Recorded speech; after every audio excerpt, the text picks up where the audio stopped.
absolutely incredible. More stars than there are in heaven. As always, everyone in the audience, if you can be thinking about questions that you might want to ask at the end, we'll open it up. So, yeah, just keep that in mind. So at the very first Twin Peaks Festival, back in 2010, we started the Q&A with Catherine Coulson, Julie Cruz and Charlotte Stewart by asking how they got involved with Twin Peaks, how they got the call. And this year, Twin Peaks is back. Everything feels so fresh. It feels like we're starting all over again. So I'd like to ask the same question, but for the return.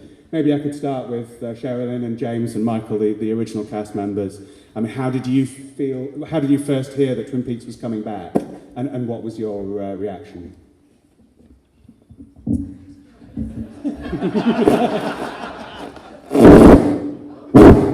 Whoa.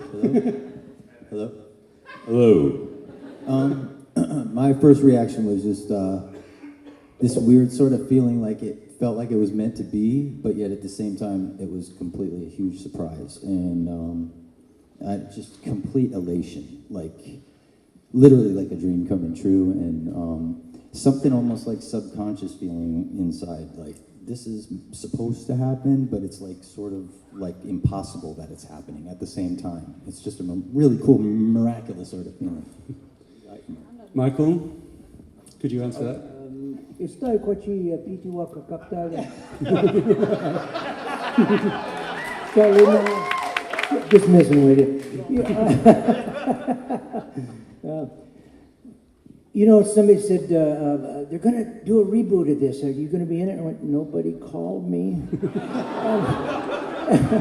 And I got a call from David, and it's like talking to somebody out of a 50s sitcom. He goes, hey, buddy, we're getting a gang back together. and I said, you got something for me? He says, yeah. I just wanted a cameo. It wasn't about the money. I just wanted to be involved. And it was, I never thought it would come back. I thought it had died before its time, like James Dean, and maybe that was part of its allure. But to revisit the amazing world of Twin Peaks one more time was like no time had passed at all.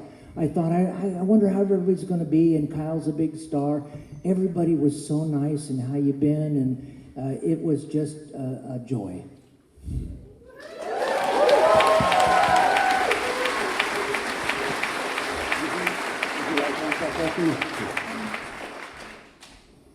Well, I wanted more than a cameo.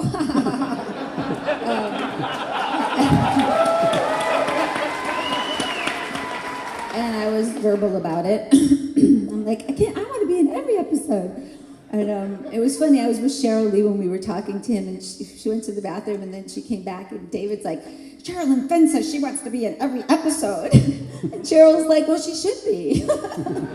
My loyal friend. Anyway, we all found out, or I think I heard through the press, or people were texting me, and then I just emailed David and said, I'm not going to believe it until I hear this from you. And, he said, we're doing it, we're all doing it. And I, screamed in a restaurant. It was embarrassing. And I ran out, and, just childlike ideas that I'll do Twin Peaks and live happily ever after.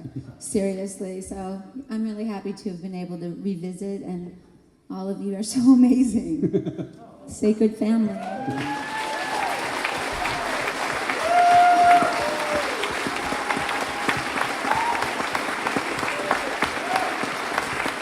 So the same question then to the three new cast members, Amy and Jake and Sean.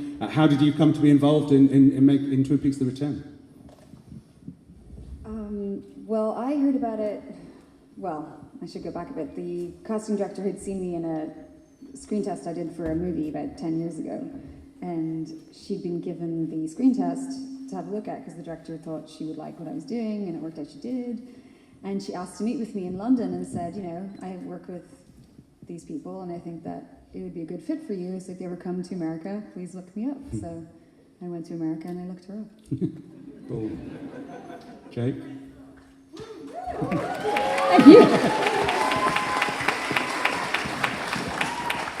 So about 7 years ago, I made a video on YouTube doing all different accents. It went viral.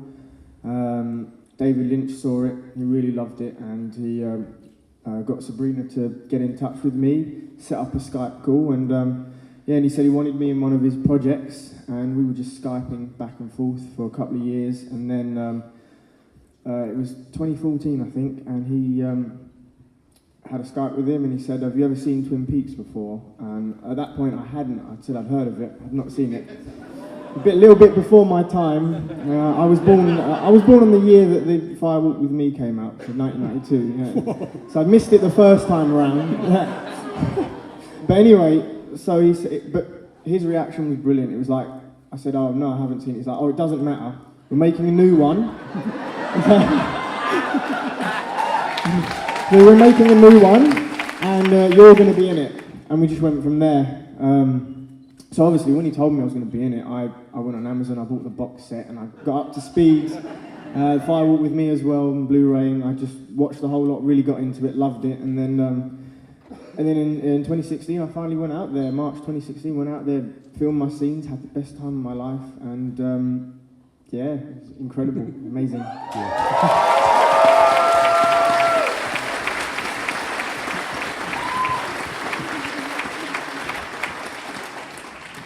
I moved to LA about 4.5 years ago, and the first thing I did when I moved out there was a short play where I was an aging Vegas lounge singer, and my hooker happened to be one Kimmy Robertson. And just love at first sight.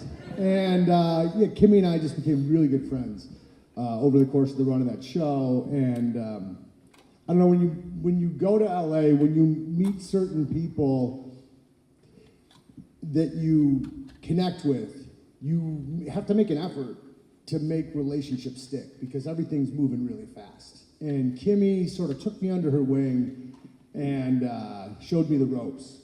And she brought my stuff into Joanna, and that's how I ended up in the show. Cool.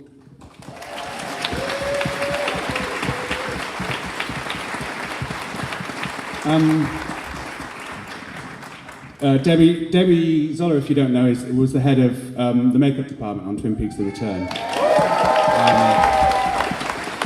Her CV is, look it up on the IMDb. It's quite something.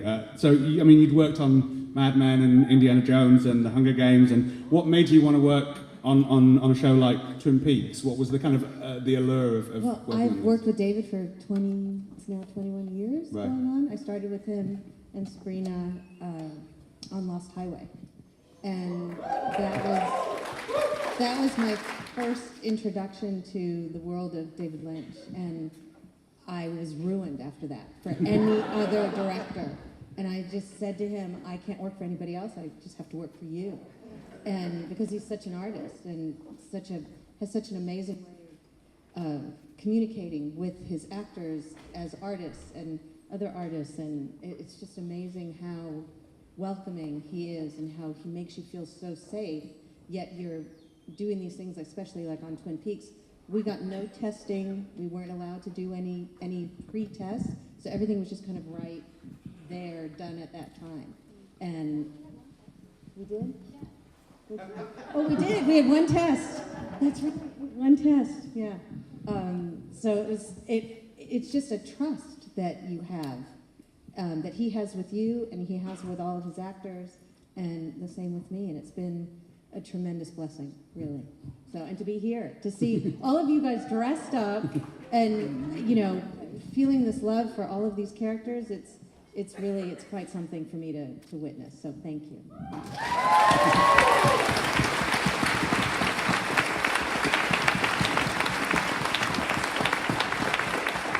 So, obviously, in this year of the return, the Q&A is going to focus to a large extent on the return, but I think there's room, we have time to go back and talk a little about the original series as well before we move on to the return.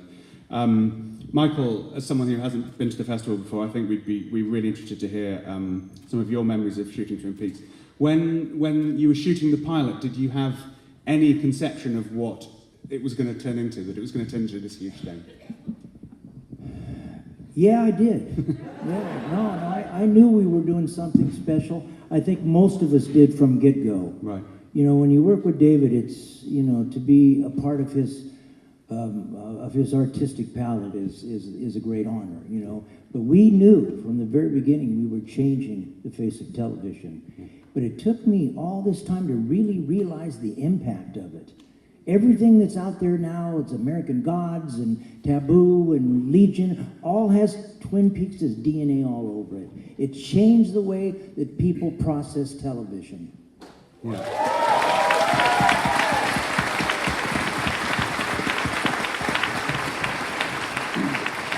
I was thinking about absolute favourite Hawk moments that I wanted to ask you about. And the one that I always keep coming back to is Diane Shapiro, PhD Brandeis, One Woman Can Make You Fly Like an Eagle. I would imagine that, I'd say at least 90% of the people in this room could recite that poem verbatim. I'm not. I don't remember it. I don't.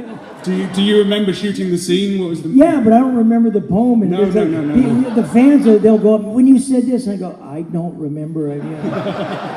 But what Twin Peaks did, as far as the image of Native Americans in film, it held some mirrors up to some stereotypes and it did away with others.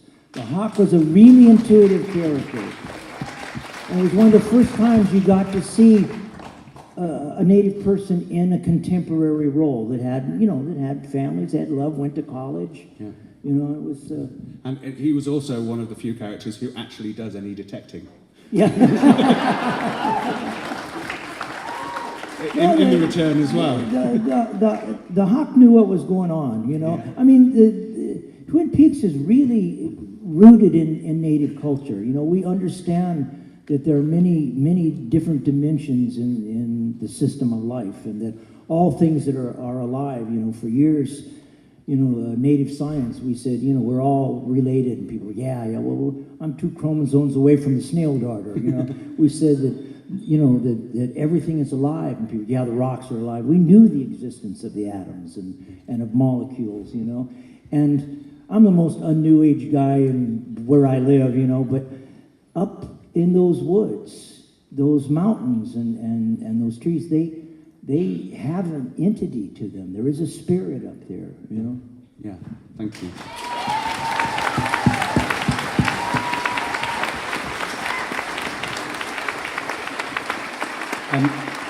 James, turning to you again, I was thinking about scenes that I loved with you and scenes that really stuck in my head. And another one that I kept coming back to was your scene in the woods with Donna in the pilot, where you're lit entirely by the bike headlamp. Can you? I mean, it's such an intense scene. Can you recall shooting that scene? Yeah.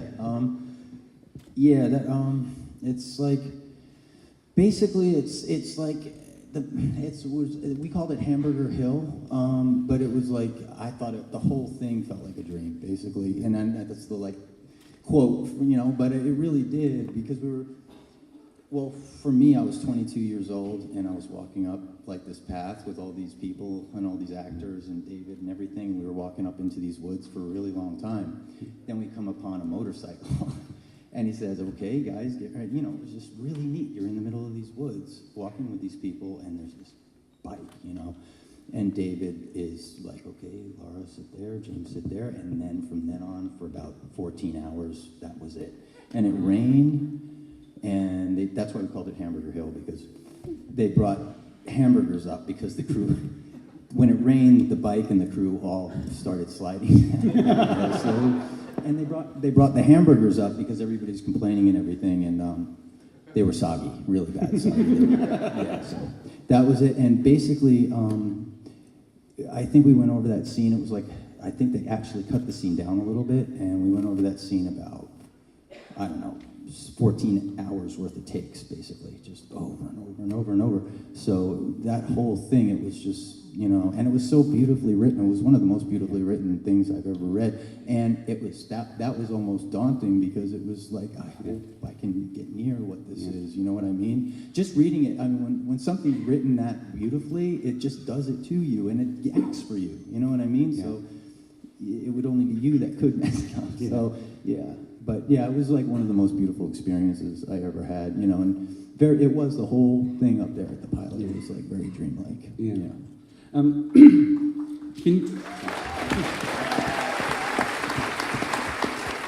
Can you talk about how it felt, I mean, as a young actor, when Twin Peaks landed as massive as it did, when it hit as big as it did? I mean, what was it like to, start being recognised and be on magazine covers? I mean, what was that like for you as a young guy? I didn't. I basically, and it was cool that way, sort of, because eventually sort of a trickle of that came in or whatever, but my consciousness really wasn't about sort of like, I don't think I was really driven to really like, I want to be back, I want to be, you know what I mean? Yeah. I thought it was so trippy and beautiful that I got to work with David and stuff, because, I mean, I was talking to somebody earlier, I grew up on Eraserhead, and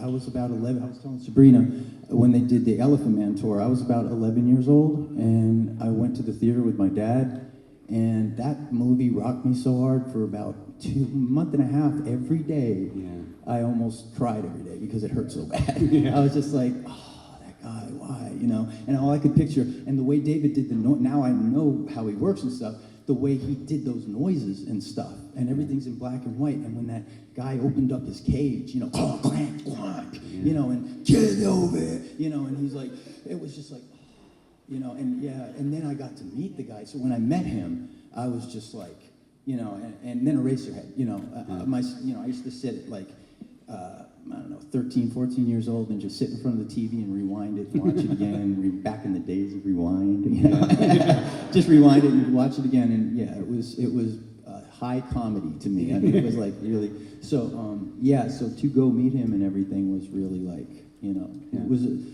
just very neat. Like most people say, it's like, you don't expect it. You don't expect him to be like that, so. But. Yeah.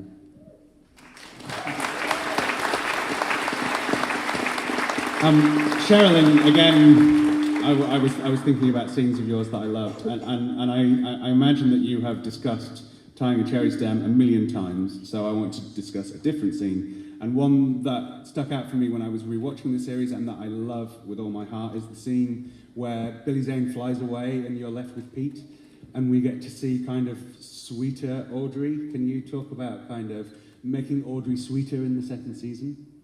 I think what you saw there was what Sherilyn and Jack had from the first time I met him in the pilot, and I was afraid, and it was all new, and he was just like, come here, They were finding Laura, and they were, fish and percolators, and he just was so loving and comforting and paternal and encouraging, and I think that's what came out probably in that scene. Yeah.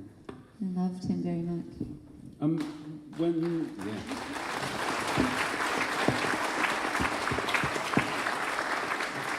When season 2 came to an end, I mean, James and Michael can speak to this as well if you want to. But when season 2 came to an end, did you leave knowing that was it, or did you have any idea that it would possibly continue? I didn't think it was going to continue. I thought that it had went in a different direction, and that at that point maybe people wanted to go in different directions. Sometimes the grass is always greener, but it ain't. Yeah, I didn't think. I thought it had run its course at that point. Unfortunately. Yeah. Sadly. Yeah.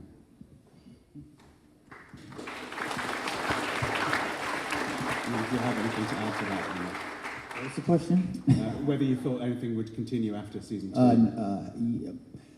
It felt like it ended too abruptly and weird, but it, like what Sherilyn just said, the grass is always greener, meaning that people were on to other things, and the way it ended though, the way this sort of ended, it did end with her saying, I'll see you in 25 years, with a very, what I felt like a pronged ending, with all these different things coming out of it, and it was like, and that wasn't ending, it's like a firework going off and stopping. Yeah. And then it just ended, it just stopped. So I didn't think either way whether it could come back or not, and certainly in Hollywood you could bring anything and do things, but I didn't consciously think, oh, this is going to come back, you know what I mean? Yeah, sure. Sabrina, we had a Q&A, just the two of us yesterday, but a lot of the folks here won't have been there, they'll just be here for today. Sorry you missed it. So, You'd worked with David, for those who don't know, Sabrina's worked with David since season 2 of Twin Peaks. Could you talk about how the conversation arose about going back to Twin Peaks, about making a return? Well, I know that Mark contacted David and they decided to start writing again. I think maybe influenced in some way. We were working on the deleted scenes, so it was towards the end of that. So maybe it was just conversation of doing those things. And then they had been writing a little bit, and they were very private.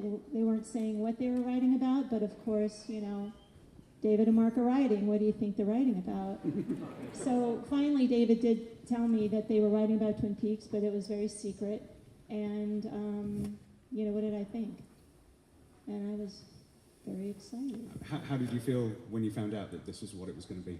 I think, well, just when I heard that Mark and David were writing, that's when I felt I knew. Right. And I was like stunned.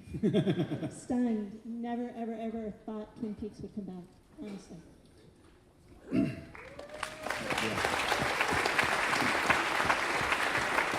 I have an ironic story. The way I found out was that I went to a chiropractic office and I looked down to write my name and it said Mark Frost. And I'm like, Mark Frost, can there be that many? No, it can't be. And then so he comes out and we're like, oh, you know, and hugs and kisses and miss you and all that. And then he leaves. And then my doctor comes, he's like, oh my gosh, I'm not supposed to, he's writing with David. And I was just like, oh my God. He's like, don't tell anybody. And I was just like, and it was probably like a year or two before. And then I thought, but they can't, it's going away. But it's pretty crazy. Thank you for sharing that. Jake's already told us. You told us that you didn't grow up with Twin Peaks, but Amy and Sean, did you? What were your experience? Did you watch the show when it was on? Did you grow up with it? Was it something that you were aware of as you were growing up? Thank you. Yeah, I was very aware of it. I loved Lynch's movies, but I did not watch Twin Peaks other than the series finale in college on mushrooms. And, I didn't really get it. Yeah. Okay, yeah, that'll do it to you. I only saw it for the first time about 10 years ago. I just wrapped on a movie with a dear friend of mine, and he told me to watch it. He said, you know, Amy, I think this is totally your sense of humor. You're going to love it. So we just binge watched it, and we couldn't get it. We couldn't get Fire Walk With Me in Ireland, and we were like, we just couldn't believe it ended after 2 seasons. We were like, well, where's the rest of it? Where is it? We were like looking for ages. Couldn't find it, but I loved it, absolutely. I only watched Fire Walk With Me just before this series, actually, which I'm glad I did. Yes. Phil Jeffries made no sense to me. I was.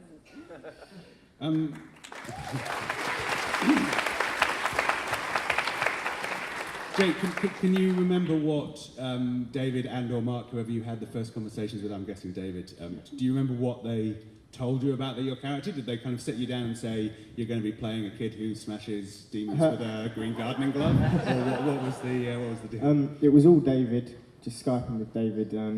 So he told me I was going to be in it in one Skype call, and then another Skype call, however many weeks or months later, he gave me more details about my character, and he was literally like, so you're going to be playing a guy called Freddie, he's a Cockney, and he has a magic green glove that has super strength. And I think my first reaction was like, cool.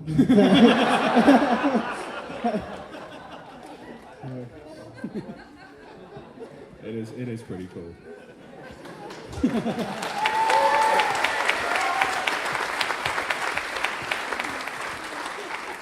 And Amy, I mean, kind of same question for you. How much were you told about your character? And also, Candie seems like a character who develops a lot from being kind of initially very much in the background. She kind of develops a character as the season goes on. So how much did you know about the character and how much did you know about her journey?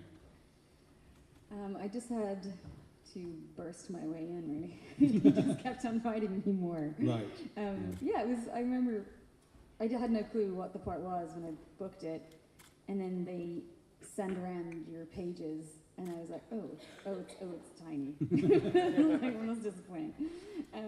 And when I met him for our one-on-one, when he talks to you about who you're playing, I remember just getting two. He mentioned 2 of her qualities, like 2 in a very short sentences, and that's all we had to go on.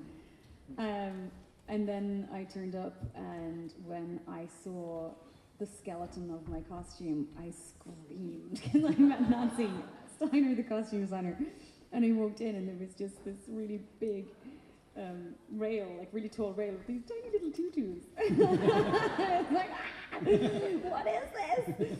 And then when they started, God, she must have been so annoyed with me, because every time I'd turn up, we'd add another piece, like the bustier, and then like a skirt, and then like, oh, will we put in a feather? Will we put in gloves? So every week we were trying. We had a few costumes. And then once we got in hair, I think Candie just kind of came out of that. And then, you know, he would make up some scenes. I would come in and I'd be whispered in my ear what I was to say, and, you know. So it was awesome. She just kind of kept fighting her way into more scenes. How involved were you in that process? I mean, was it a conversation between you and David, or was it David just saying, I've decided to do this? Oh, it's David deciding to do it. It's like, I mean, hey, Lynch, do this for me.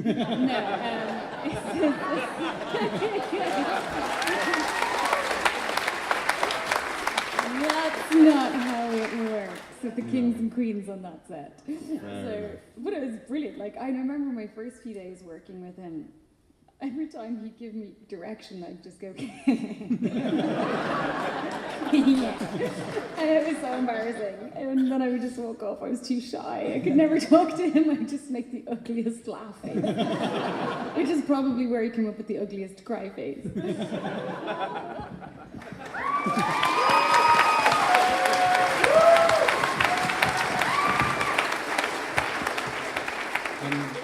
Sean, turning to you, something that Sabrina was talking about yesterday in the Q&A was that David is a director who pays as much attention to little scenes, small moments, the pieces of everything as he does to the kind of big moments. That obviously fits for your scene. Can you talk about... What? I thought you guys were here for me. No, yes, I mean, that thing was so cool about it. The whole, one of the many things that was so cool about this whole experience was getting to actually work with him. Because much like you, when you read your pages, I was like, oh, okay, I'm a car wash guy. I know this guy. But, you know, like the first thing when I showed up to set that day, David said, okay, Sean, I think your name is Chris. And I said, I was like, oh, I got a name now. This is really working out. Okay, you know, and then we just sort of went through what you know, we didn't go through the motivation of Chris cleaning the windows, but, you know, we just sort of went through what the scene was, and, I mean, to be honest, what he wanted me to do was pretty straightforward, you know? Find the key, hand it to Jade, clean the windows. And it was super clear, and he was super kind and generous about the whole thing. And yeah, it was really great. You can tell I'm excited.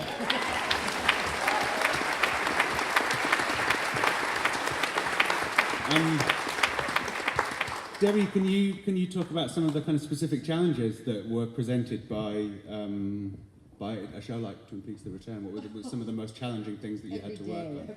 Yeah. Every day was a challenge. I couldn't even start. Every day was a challenge. I think because just of the knowledge that I had to keep in my head of all of the characters and what they do and where they connect, and the responsibility of not telling any of them what their character did or who they interact with, because some of the characters didn't interact with each other, so they didn't know that they were in it. Yeah. So I had to make sure that everyone in my department who worked, with everyone didn't say anything, or I'd get the evil eye. And I am the cop. Yeah. It was a challenge every day, but a welcome challenge, because as an artist, you know, as I said, you can't really prepare for everything. You can prepare for as much as possible, but when each actor would sit in my chair, we would try to talk about their character, and if it was someone who's established in the previous, you know, series, it was a little easier, but for the new ones, we had to use very specific words. We weren't allowed to say too much. They would come into the trailer and all the pictures would be taken down, like my reference photos, because I couldn't have one see photos from another. So it was a bit difficult, but yet at the same time it really worked. Yeah. And it worked because that's the way David and Sabrina wanted it too. You're also listed as the prosthetics designer. Does this mean that you worked on the Moth Frog in part 8? The Frog Moth? Frog Moth. Frog Moth was all David Right. and Phil, I think. Was it all David? No, it was a Okay. combination of Boof Okay. and David. Okay. Boof Okay. and David. So Oh, that and maybe Phil a little. that doesn't fall under my Okay. category, but things like NATO and all of the other accoutrements. The drunk was a good one. Yeah. Please tell us about that. How did you get it to keep dripping like that? Yeah. Yeah, that was good. That was good. That is one of David's old assistants. And when I didn't know, like, seriously, like, they didn't know what they were doing on a daily basis. I didn't either, truly. And David would whisper things in my ear, or I'd get an email from Sabrina saying, we want this for this character, and here comes the drunk, and I'm getting a few kind of cryptic things, like what he wanted, and I was like, okay, this is going to be good. And I was so excited when I finally, you know, was able to get him on screen and in that jail cell, and Jay just brought it to life. And that's the thing that I love about all these characters, is that they have brought everything to life. Yeah. So regardless of what I put on them, they make it happen. Yeah. So. Thank you.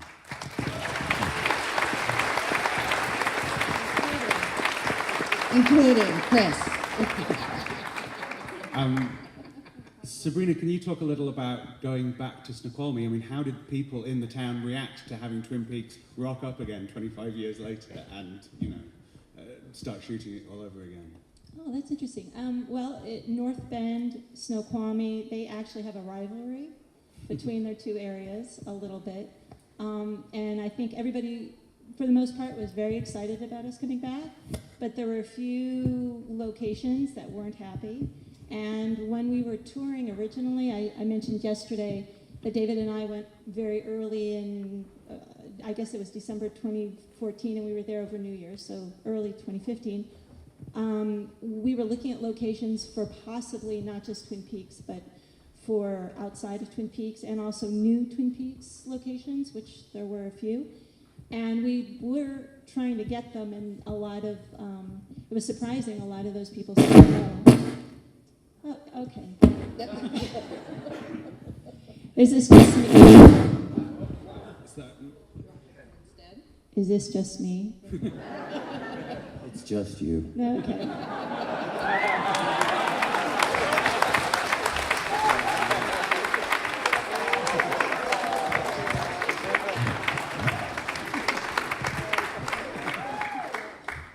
So, and that's really it. There were a few people who were not happy and did not want us there. But for the most part, people were very welcoming, and the mayors, the city of Seattle, who, you know, really has nothing to do with these other areas, were very welcoming and really wanted us there and happy for us to be there. It's something that you mentioned quite briefly yesterday, but that I found really interesting, was that you said that David's return to Snoqualmie, perhaps the fact that it had changed so much may have... That's me. May have even...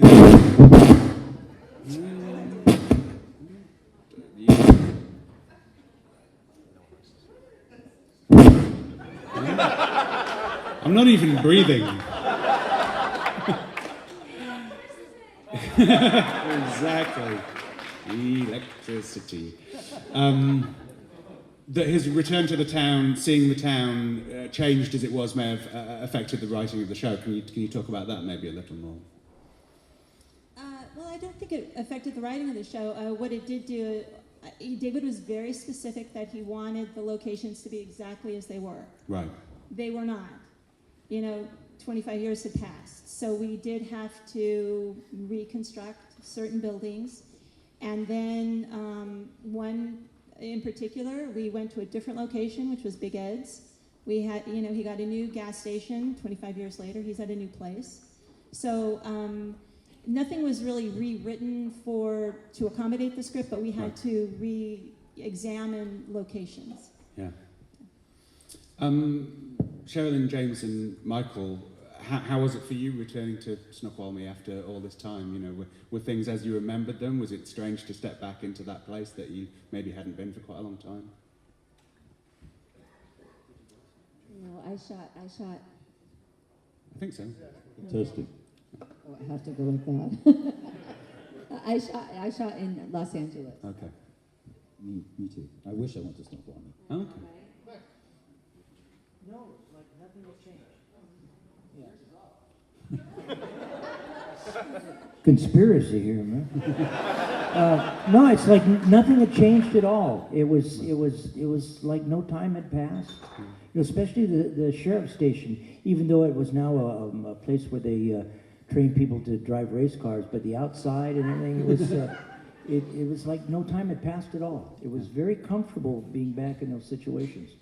Was it good? I mean, so many of your scenes are in the woods. Was it nice to kind of be back in the woods? Oh yeah. You talk about shooting some of those scenes in the There's a lot of woods. magic up there. Yeah. There's little people who live in those woods. Up there.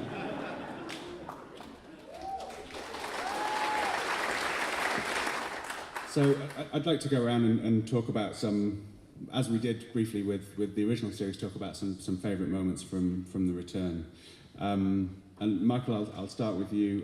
Sabrina told us that the scenes with Catherine Coulson were recorded kind of on their own separately. Were you part of that, or were your parts matched in later? It was already recorded. Right. Catherine was a friend of mine, and I didn't want to be sad about it. I wanted to portray her dignity and her bravery for doing that. So, it was just, it was more of an honoring to her than to a passing. Yeah.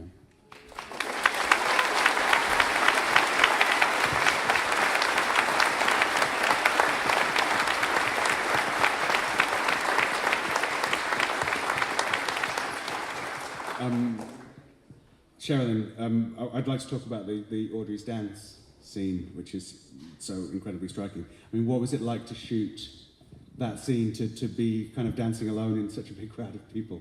How did it feel? It felt a little awkward. Yeah. But it always felt awkward, even the first time.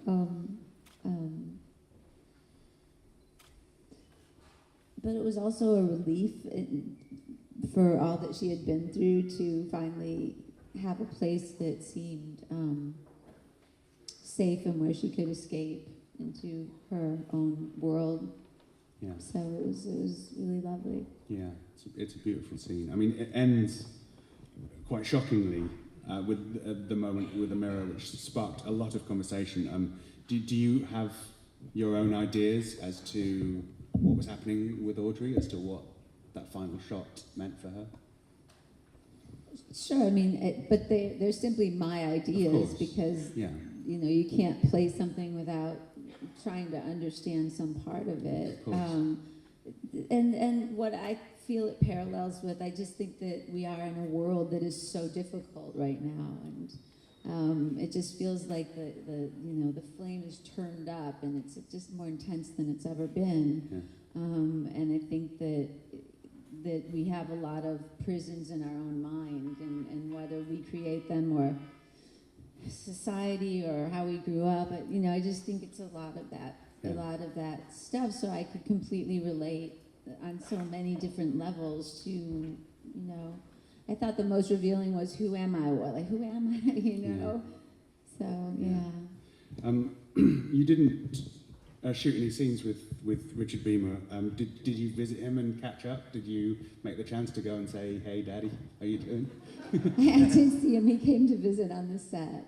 And yeah, it's always good. Yeah. But it was just such a funny conversation with David once, and he was telling, well, this is going to happen, and Richard Beamer, your dad. You know, it's like, he's my dad, that's it. Yeah. It's cool.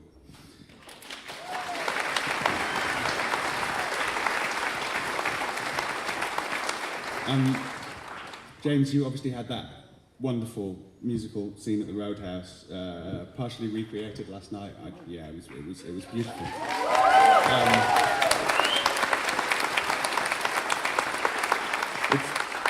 It's a song that I love, and the scene in the original is a song that I love. But did it surprise you that he wanted to go back to that song, to bring that song into the return? Yeah, I mean, it was.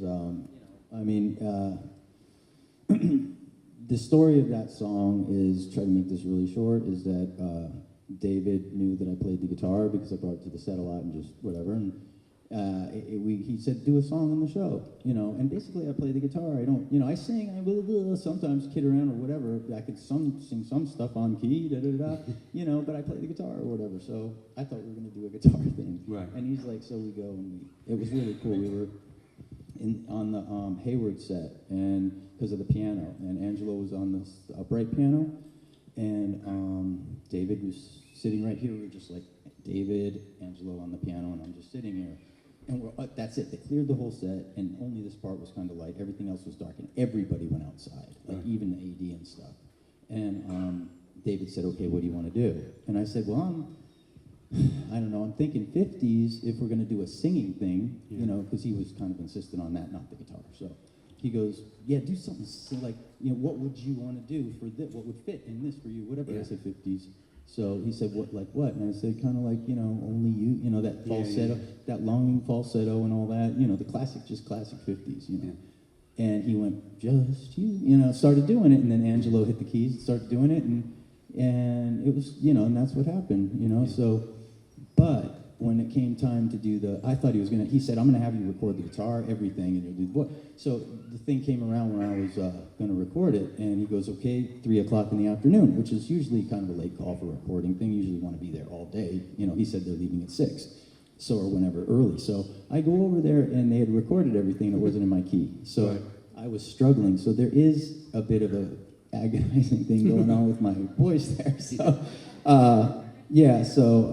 It's been, that song is very beautiful, and it fits exactly where it's supposed to, but it's also, you know, it's a cringer on a level. It's a cringing, you know. No, I disagree. Yes, but it's okay, because things can be, like, strange and beautiful, right? Yeah. They can also be cringeworthy and beautiful, you know? So, you know, because the guy was 17 years old, you know what I mean? And good for him for trying to record something. Yeah, for sure.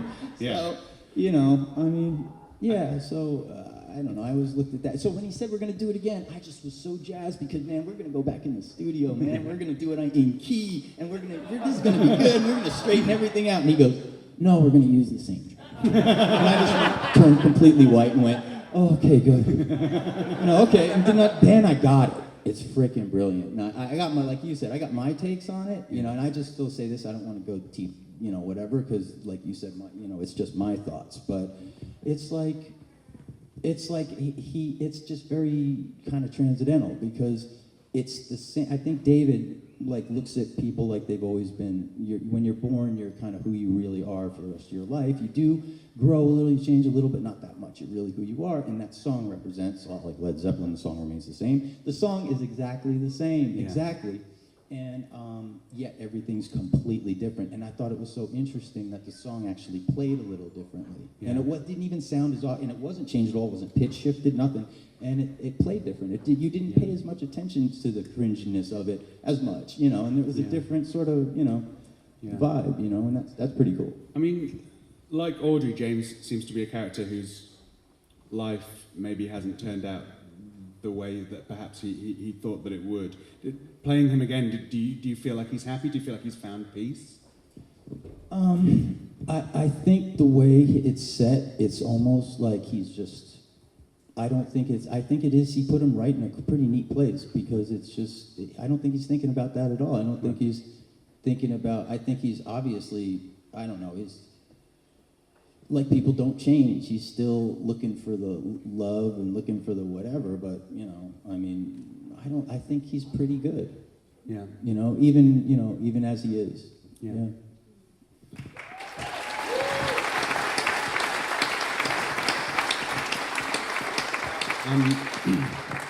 Jake, I have to ask you about the showdown in the sheriff's station with Bob. And how did that scene read on the page? You know, there's a bowling ball, it's got Bob's face. I mean, how did it read to you when you went through it? It didn't read on the page because it wasn't written on a page. Okay. So I got most of my script. I got the big monologue. I got the roadhouse fight. I got a few of my lines in the jail cell. When I knocked out Chad, that script was given to me on the day. Right. But the Bob fight, that was the whole sheriff office scene. That was not on a script at all. It was literally just showed up and do this. I do remember actually, like after I'd read through the script, they posted it to me, and I spoke with David about it on Skype, and I said, it feels like there's something missing. And he was really casual. I was like, oh yeah, there's one more scene, and you'll get it when you get here. Really casual. So I was like, okay, cool. And yeah, that was the whole sheriff's office scene. So I didn't know I was going to work with everyone I got to work with, because before that it was just James was in my scenes, but none of the other originals. Right. But yeah, the Bob scene, it was literally. So I think day one. So after Lucy had shot Mr. C, and we walked in, I think that was day one. And it was the end of day one, just about to wrap and go home and everything, or back to my hotel. And David said, oh, get ready, because tomorrow we're going to get you bloodied up. And you're going to be out there, and you're going to be fighting Bob in an org. And I was, obviously I'd watched the show, like I watched it in 2014 when I got the box set, so I knew exactly who Bob was. Yeah. And I was like, what, the Bob? And he's like, yeah. He's like, yeah, and I was just like, I couldn't believe it. And then literally I showed up the next day, and it was like, sort of, there was kind of a rough choreograph. They had a few like oh, you're going to hit him a few times and knock you down and everything. But there wasn't anything, there wasn't any, I was told to just imagine an orb with Bob's face in it. A black orb with Bob's face in it. And it's funny because it looked almost exactly how I imagined it, because Bob's face is a face you can't forget. Yes. So that was the easy part, Bob's face, exactly spot on. I imagined the orb to be a bit more smoother with lightning coming out of it, but in the show it was like lumpy and really dark, and I think it looked better than what I imagined. And yeah, David was just giving me direction over the megaphone. He was proper like, he's above you, smack him. He's knocked you down, get back up, smack him, hit him again. He's to the right of you, to the left of you.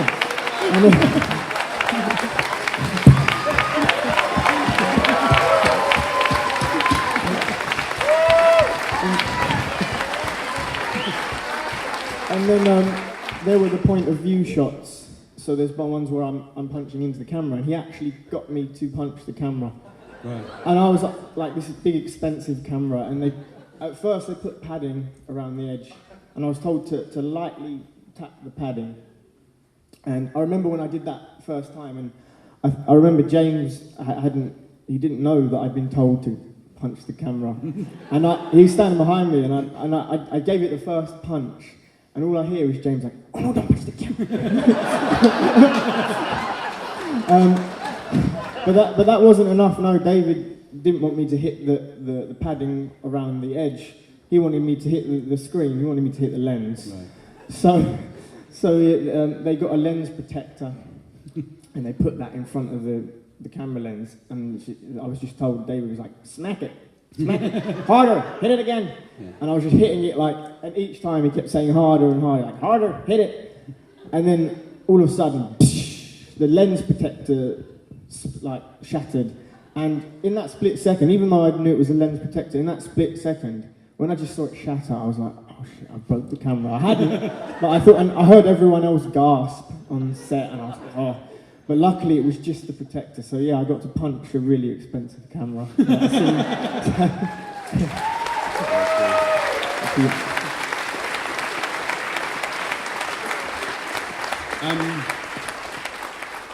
Perhaps you can speak about, and James and Michael being in that scene as well, perhaps you can talk about this as well. How was it to be working with Kyle MacLachlan back in full Agent Cooper finery? How was that?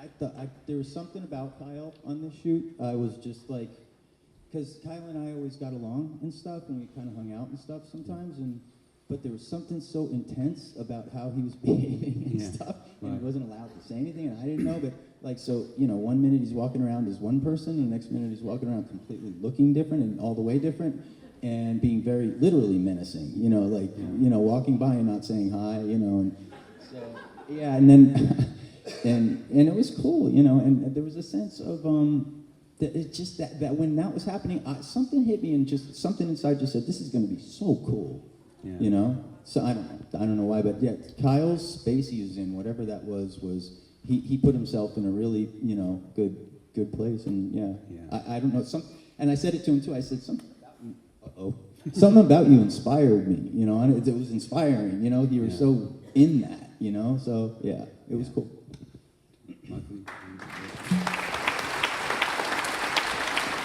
So one of the first days I'm up shooting, we're up in the woods, and I hadn't seen Kyle, and there he was as evil Kyle, right? All dark and everything, and he said, "Hey, Michael, how you doing?" And I went, "Oh, this is gonna be good."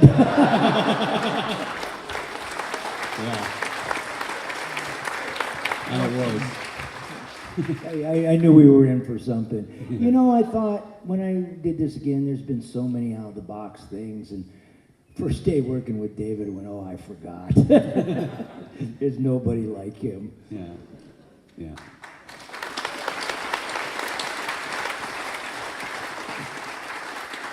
Amy, I obviously want to ask about the scene with the fly.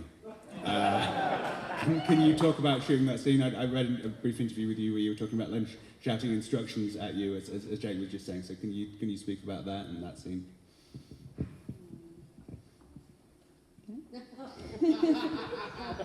How much?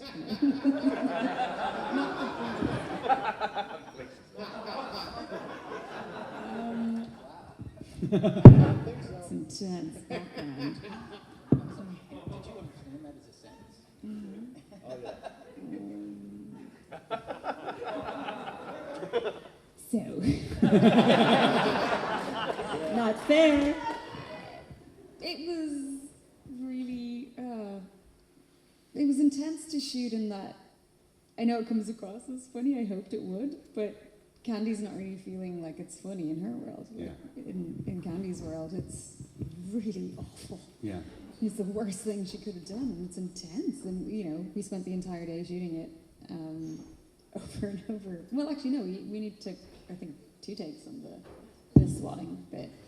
The next one, it's just such a long scene, and I'm just devastated. So we just, you know, it was pretty much 10, 12 hours of crying all day long. It's really fun. Yeah. And yeah, he's very technical, kind of like what Jake was saying there, you know, it's like up to the left, down. To the right, he's there behind you, he's there, he's there. Twirl, there it is, and you pick up the remote and then you put it down again, and then you pick it up and then you put it down again.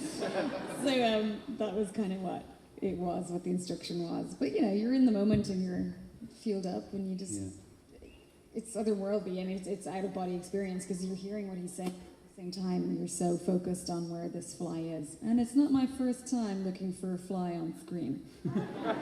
Do tell. Weirdly enough, I have had to do that before. I had to do looking for fireflies out in some terrible horror that I did. Right. So yeah, I'm just waiting for it to be a trilogy now. And the third one, so if anyone's hiring for some fly swatting. Remake of The Fly. Thank you.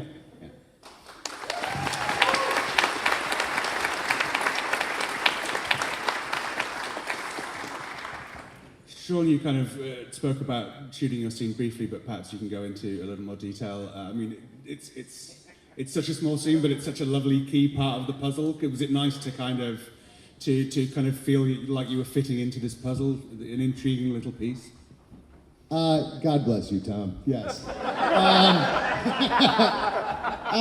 Yeah, like, I'll be straight. I really, showing up there and doing what I did, it wasn't until afterwards that I really understood what the hell I was doing. Right. Like, the mechanics of what was going on was pretty straightforward, but I had no idea. And yeah, I've done my share of smaller parts, and when I got to see this, I was actually really happy. Like with the whole thing and how it fit. And oddly enough, at the very end, I felt this sense of pride at the, because like Chris, the detailer, had found a key and they'd mailed it, and it allowed the storyline to continue to, its finale. But yeah, it was a really nice little scene, and it's funny because, little tiny backstory.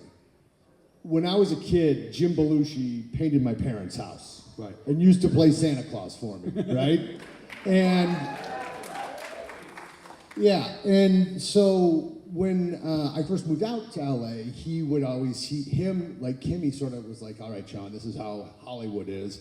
And he was a little bit of a mentor and whatever. And the episode that I showed up in was the episode that he showed up in. Yeah. And I didn't see it the night it aired. I was out. And I got a text from Jim, with it was our names together scrolling up, Jim Belushi and Sean Bolger, and his text was finally together, or something. And so the whole thing was just a really sweet little moment. Perhaps you, Sean, and Amy can talk a little bit about shooting the Vegas scenes, because it's obviously such a different vibe from Twin Peaks. It's the opposite end of the spectrum in terms of location, which I'm guessing is the point. So can you talk about kind of shooting? Did you actually shoot in Vegas, or talk about shooting those scenes? Can I talk about shooting those scenes? Okay. Yeah, I have no idea, Tom. I was never in Las Vegas. Where I shot was in California, right. Los Angeles, somewhere. It was near a casino. Yeah, it was Gardena, and there was a casino nearby, but it wasn't Vegas. Right. Yeah, but it's hot there. Oh, it was raining. Yeah, it was raining, and we held for the. This has nothing to do with your question, but I have the mic, so what are you gonna do? The opening, the first shot, the establishing shot, it was like beautiful and sunny, and then as soon as we got that done, then that's when it started raining and the clouds came in, and we just like hung out, and it was really sort of going back to working with David question. It was so calm, and as we're just sitting there waiting for the sun to come out, it's like tick, tick, tick. Maybe you might have been counting, but you had a good poker face because I didn't see it. And David was just like, okay, we're just gonna wait until we get the shade right again, And yeah, there was a sense of calm that on set, my experience, and it emanates from David and who he is and who he brings to the table.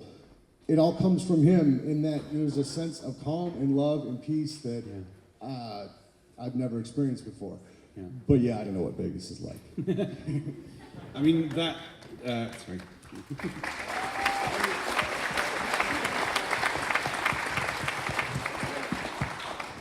That idea of what the mood was like on set was something Sabrina and I discussed yesterday quite briefly. The fact that it was shot quite quickly and for quite a low budget, but there was still an awful lot of love and support and joy on the set. If anyone wants to talk about that, about what the mood was like on the set and how you felt that you fitted into that. I have a real quick anecdote, and I'll shut up, seriously, because I have to go to the bathroom. But we talked about the scene that I was in. It was a short shoot because it's a short scene, and there's like 4 lines or 5. But the thing that'll stand out for me forever for this whole experience was when I was done, I was standing next to David, and the last shot's Jade going to the mailbox. And the AD, I can't remember his, Scott, turned to David and said, "Sean's wrapped." And you remember, you're right there. And well, you're always there. But Scott turned to David and he's like, "Sean's wrapped." And I was standing right there. I'm like, "David, thank you. This is amazing." And he looks at Scott and he goes like this. And he puts his hand on my shoulder. And Scott comes over with the bullhorn. And he says, can I, and this is, they're moving locations, right? So everybody, the whole set, the whole crew has to stop and leave, right? Everyone, and again, back to the money thing in time. And David takes the microphone and he said, can everyone please stop work? And stand there for like 30 seconds. I remember Sabrina was one of the first ones standing in front of me with this big smile and please stop work, gather around. And he said it again and again and again. And he brings everything to a halt and then announces Sean Bolger, Chris the detailer, is wrapped. And there's a round of applause from everyone. But my part was so small. I was there for a minute and he stopped everything and everyone to acknowledge that. And whenever you rap on set, that happens, but never like that. Yeah. You know, and I think that speaks volumes about who he is and what the love that he gives to everyone. Yeah.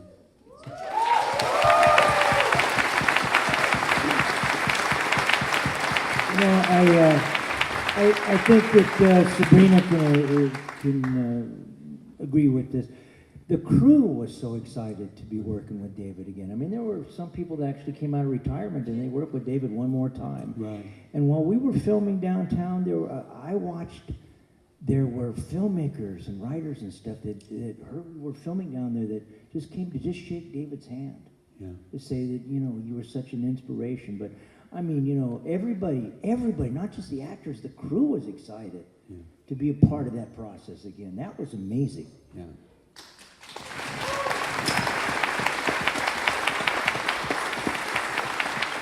Does anyone else want to come in on this idea of the mood on set, the kind of joy that you were working with?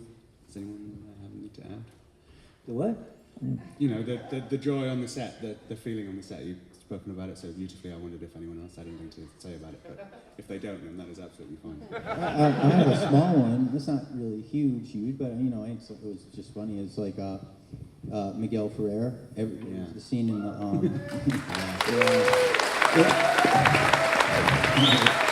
he's an amazing guy.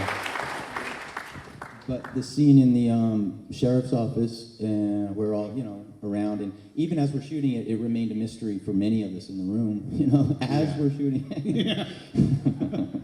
So that's like I wanted to say hi to Miguel. I haven't seen him. He did some cool things with me back then. He was a drummer, and we jammed a few times, and it was funny and blah blah blah. And so I wanted to say hi, and he kept turning as I would try to say hi, and David saw that, and he wasn't doing it on purpose. He was turning, and at one point David just goes, because I was with Miguel, and David he always calls me polite. James, James is polite, and James is too polite, And so he goes, I'm going, Miguel, I even tapped him, Miguel, nothing, he wouldn't turn around. Miguel! Like, really loud, like freaking, it was awesome. Yeah, and he turned around and he just completely, I ended up having the conversation I wanted to have. But it was light like that. At the same time as it was so intense, it was really light. Yeah.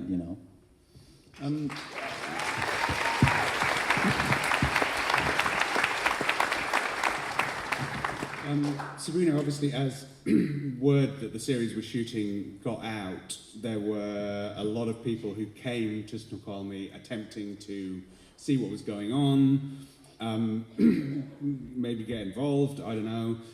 How do you deal with those people, and how do you kind of balance the fact that they're there because they love it, but they're also maybe not making things easy? Well, actually, the fans who came out were wonderful. Right. They were there, and they were starting to take pictures from day one. Well, we were kind of hidden day one, maybe day two, when we were really out in the open. And I think it started snowballing where people started posting things. And right away, I talked with David and Mark, and Mark wrote something and tweeted it out based on the conversation we had, just saying, please, respect, keep the mystery alive. And immediately things started getting pulled down by you. So thank you for that very much.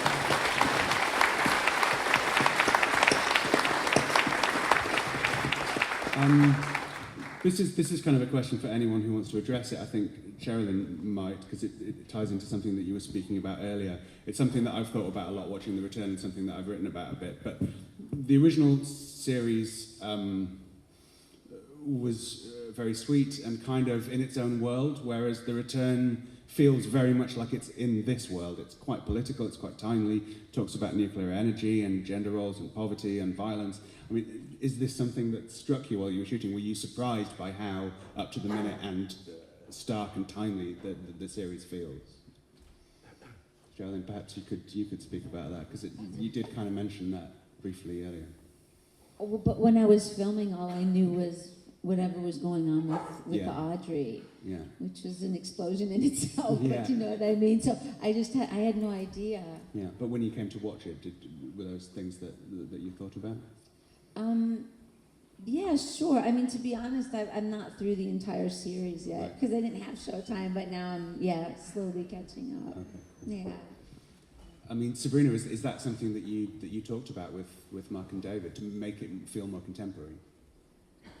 Well, I not that I talked directly about it, but obviously it is 25 years later, and I think they did bring in things, and they didn't want it to be something that was in the past. They wanted it to be present day, because this is what it is. Yeah. So I think that they both brought things into it, not just one or the other. They both collectively, brought in different things and tried to make it contemporary and make it, Twin Peaks of the day. Just like Twin Peaks was then, it was really part of that time in the 90s. This is part of, 2017. Yeah. We've spoken a few times on this panel in the past about rituals for watching the show when it was on.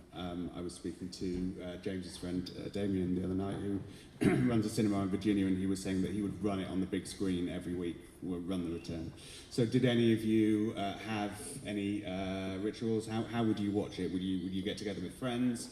How have you been watching the series as it's unfolded this year? I had a screening party at my house. I called Sabrina and said we have to get as many people together, and I kept asking her which is the best episode to bring everyone together, and of course she said 8, and I unfortunately missed out on that one because I had to work, so we had to push it to 9, and I thought, oh, this is good, we'll have the midway point, and so we had everyone at my house, and I didn't tell anybody, I ordered from Showtime the cardboard Kyle cutout. Because I knew that Kyle wasn't going to be there because he was in New York, I think, or somewhere. And so as everyone was walking in, the whole house was decorated, like you guys, were all decorated here. And I had the cardboard Kyle standing there at the door greeting everybody. And it was fantastic. So in any pictures that you saw from that screening, you saw the cardboard Kyle. And so now we hashtag cardboard Kyle on everything. So it was really wonderful to be able to come back a year later with everyone. And then Kimmy had one at her house after, and then I think Machen also had the finale. Yeah. Very cool. Amy and Jake, were you kind of watching it weekly? So I have the Sky Go app on my PS4.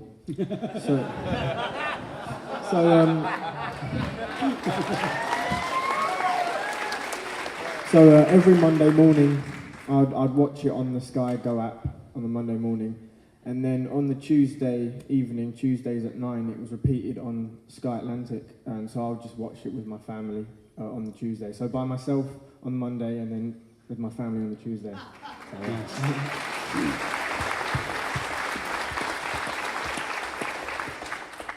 I would watch it every weekend with friends of mine and their 7 dogs, and it was heavenly. And I love dogs.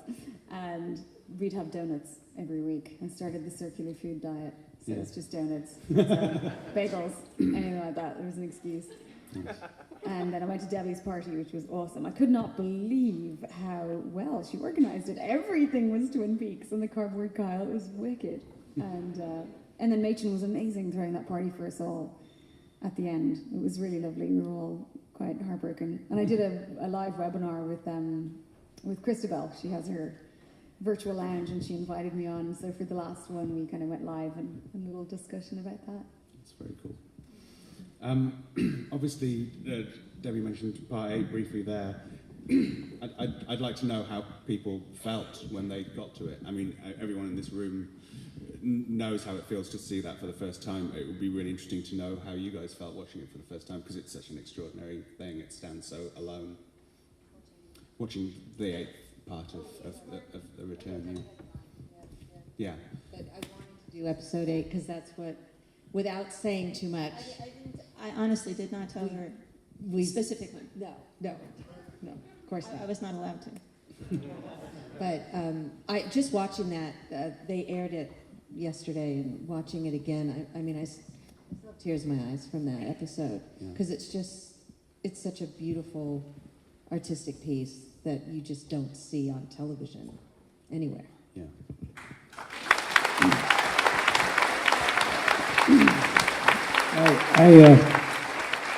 I didn't have any parties or any of that stuff.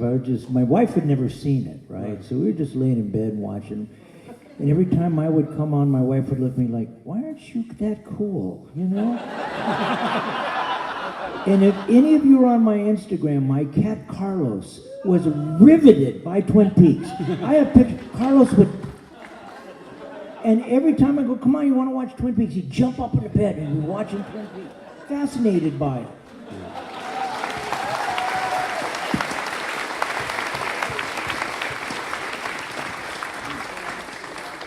Okay, so to end my part, and before we turn it over to the audience, traditionally, we've always ended these Q&As to tell us something that sticks in your memory about shooting Twin Peaks, whether it's this time around, whether it's last time around, a moment on set, a moment in the show that you saw, something David Lynch said to you, just something that right now jumps into your head and that you'd like to speak about. Maybe we could start with Sherilyn and go down the line.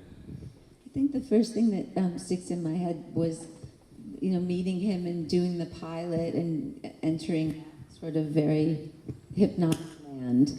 And I remember it was when we were in the hallway in the high school, and the beauty that he sees in things that you wouldn't even think of, like that sound, like that it brought back a memory of, oh my God, late for school, like, oh shit, I'm going to my tick, tick, tick. Yeah, it was really cool. Yeah, totally. I guess, I don't know, are you talking about memories like from all the way back then to now to whenever? The first thing that comes into your head from either shoot. Hello. I got a bunch, I think. The main one, or one of the main ones that I think when I think of getting the show and the time the show started and everything was just that weird transition my life took, because I remember I was content because I had this little apartment in the valley, but which was cool, but it was just teensy tiny, and I was content with going on auditions and stuff and all that stuff, but I had no idea. I kept pushing. I wanted to attempt to do something, and I kept, as I'm auditioning, it's going on, and then something happened in my car, and I ended up on a moped, a Motorbacane black moped, and it was so romantic to me to be buzzing through Hollywood on my little moped and stuff, and I went to the audition on the moped, and it was to play the Harley guy, and then my life went into, like a bigger apartment with a Harley.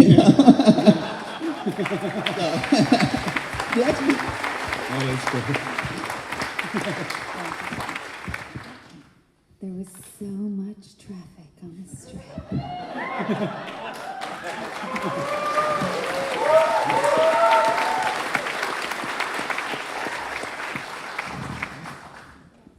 Well, my most memorable moment, other than shattering the lens protector, was my first day of shooting, which was the part where when I appeared at the end of part 2. So just when I walked into the Roadhouse with James for the first time, I remember like when I first got on set. You know, it's if you've never been on a proper set before, it's very overwhelming.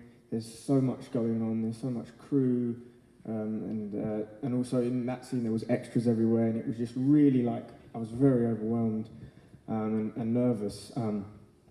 One thing is I remember when the scene started playing and the Roadhouse came to life and I just walked in with James, it's like all of that fear, that nervousness, and it all just like washed away, and I felt the most inner peace I'd ever felt in my whole life. I felt like I was in like the exact place I needed to be. And it was just, yeah, it was wonderful.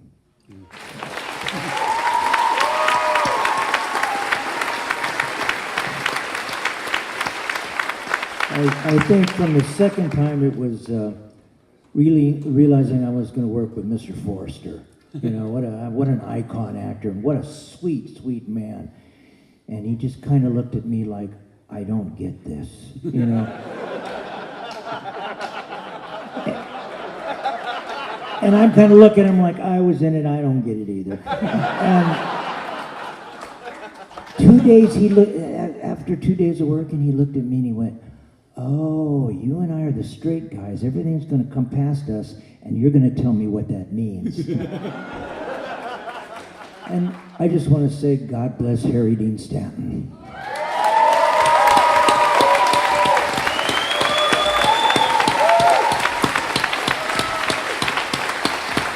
Every single time, I've known Harry Dean Stanton since the early 70s. Every time I would meet him again, he would act like he didn't know who I was. I think the 60s was good to Harry. But Grace said, it's okay, don't take it personally. You know, I've been working with him and he does the same thing to me, you know. What a great actor. You know.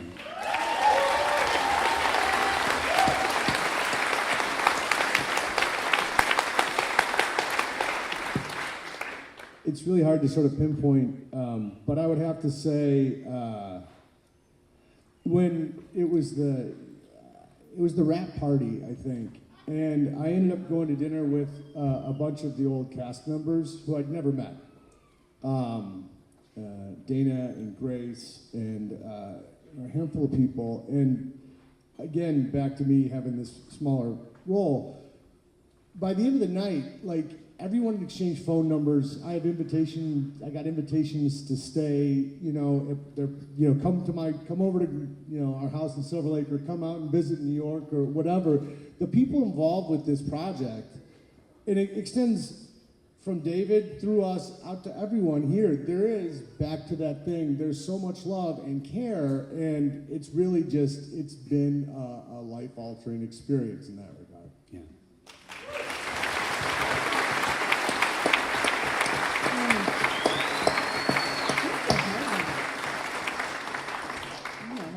I think, oh God, like one of the most significant memories that I had that really made me laugh was once I knew we were doing this, we were up and running, we were in prep, I was allowed to read the script, which was, a difficult process in itself, but I would go to the production office, I would be sequestered into a room, basically had to, you know, take very cryptic notes. I wasn't allowed to leave with any of my notes. I wasn't allowed to leave with the script. It was all very under lock and key.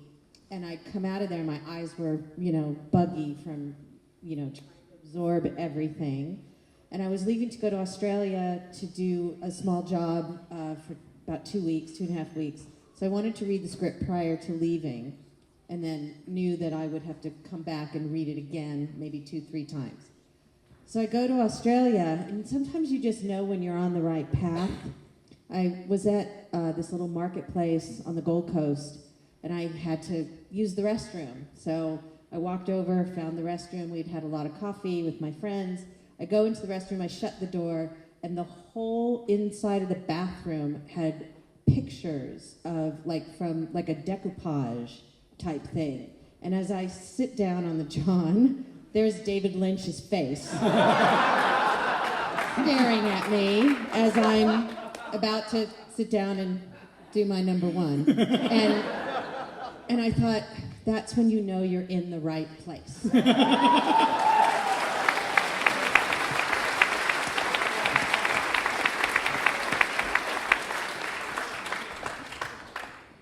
Well, I don't really want to end on a sad note, but I will say the most important thing to me, really, of this, besides working with everybody up here and the crew and the cast, specifically Warren Frost being there, doing the Skype with him, Catherine Colson doing the Skype with her, working with Miguel, working with Marv Rosen, working with Harry Dean.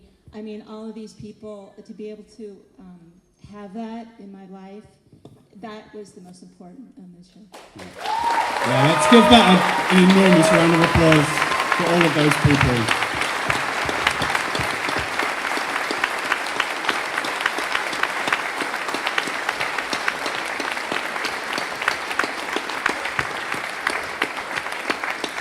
Thank you.